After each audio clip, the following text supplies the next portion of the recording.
Hello everyone. So I have to wait for my phone to charge and wait for someone to come home before I can run out and do the things I need to do this evening. So while I'm waiting, I had about an hour or so.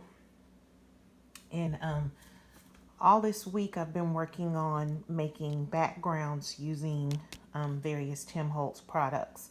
I got really inspired. I joined a Facebook group that's kind of devoted to Tim Holtz, and there is so much talent out there and just so many neat things you can learn and pick up.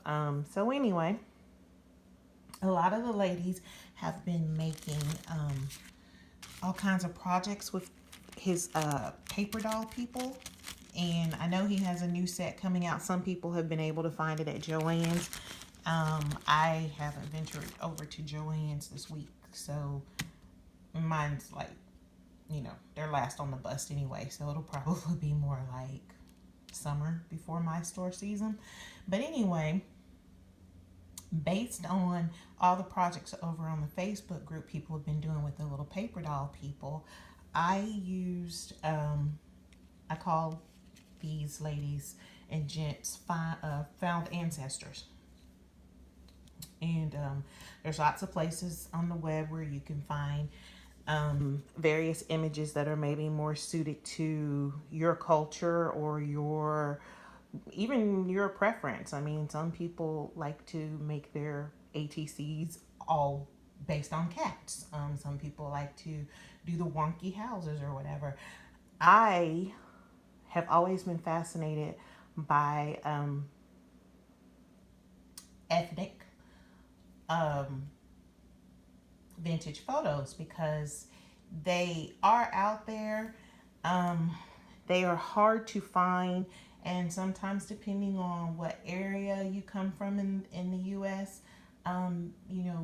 your true ancestors or true found tribe, so to speak, maybe didn't take a lot of pictures because of the times, the economy, etc., etc. So, in my family in particular, only a few people have photos of, say, anyone before 1970. Okay, so I don't have a lot out there. So I found me some ancestors to use in my projects and things. And it's not anything new. I didn't coin the term found ancestor or whatever. I didn't coin the term find your tribe. It's just what I call it. So anyway, this is one of my found ancestors, and I haven't given her a name yet, but I think she's like one of the most beautiful people that was ever created. She's just absolutely gorgeous to me. She's beautiful. And I think sometimes in today's society, with just the way things are, you need to appreciate true beauty.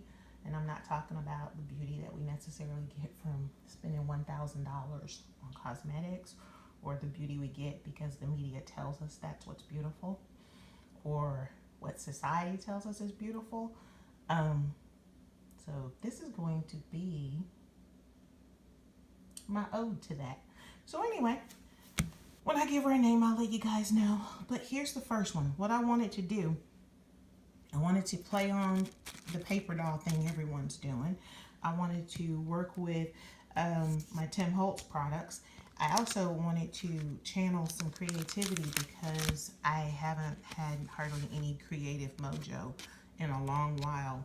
And the best thing to do is just jump in there and start doing things. Maybe draw for 10 minutes, maybe scribble on paper, or get out your watercolors and just make watercolor splotches or whatever. That being said, along with not using the creativity that you have inside of you, or channeling it or finding it, I want to use some of my stash too, because I've been selling stuff hand over fist trying to get rid of stuff. But some stuff I have to hang on to, and my Timmy products are they're just something that I really like and I really want to use. This set is an older one. I think you can still get this at Joann's, and I've seen it pop up at Tuesday morning. Let's see. Oh gosh, looks like the copyright or production was around about 2011.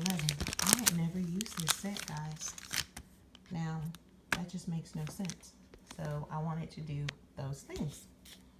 And here's what I came up with. I wanted to do a little bit of mass production, so to speak, like the same thing, but in different ways.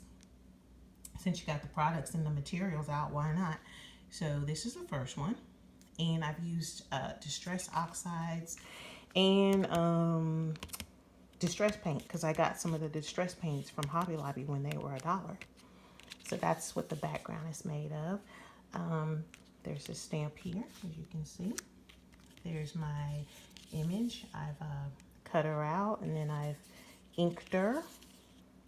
And I did some of that kind of like background stamping, if you can see it, the button piece. So there's that one.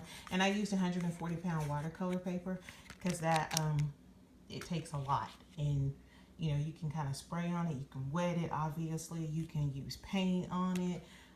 It's real good for mixed media, and if you look around, you can often find pretty good sized pads, like 30-40 sheets for under $10, so why not? And then this one right here, I love torn paper. I love that tattered look, so I fussy cut / tore her. And again, I used the stamp set. And if you look like here, where's that other piece? Whoops. It's basically, it's the dress form. And I've stamped it like that on both parts at the same time. So they tie into each other. And there you go. And then what I did here is I inked the edges with both distress inks and some of the distress oxides. Then I took a little fine brush and did water droplets. And this image is not on laser print paper, it's on inkjet paper. I mean, it's on regular paper using an inkjet printer, so you know, adding water to it will give you those age dots. And I was careful not to mess with her face. Look at my hands. Woo! I look like I'm a professional painter. So this is her, and I inked the edges. There's background stamping, over stamping, and I'm quite pleased with these two. Now these are the ATC size, which is 2.5 by 3.5 inches. I don't know if I'm gonna trade her. I don't know. You guys let me know what you think. Have a great day. Bye-bye.